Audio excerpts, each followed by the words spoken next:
Hi, it's Dana Kerigan with Kerigan Marketing, coming back to you this week with this week's Tuesday digital tips and tricks.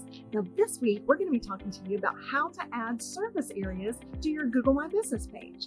Now, why is that important? Service areas help people find your business, number one, and also help them understand what service areas you cover, do you deliver, or do you service in that area. So stay tuned. We're going to show you some quick tips. First, log into Google My Business and select the Google My Business icon. Next, select the Info tab.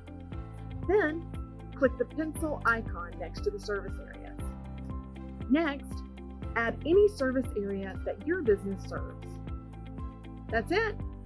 This greatly helps your loyal customers find you on Google. Stay tuned for next week's tip.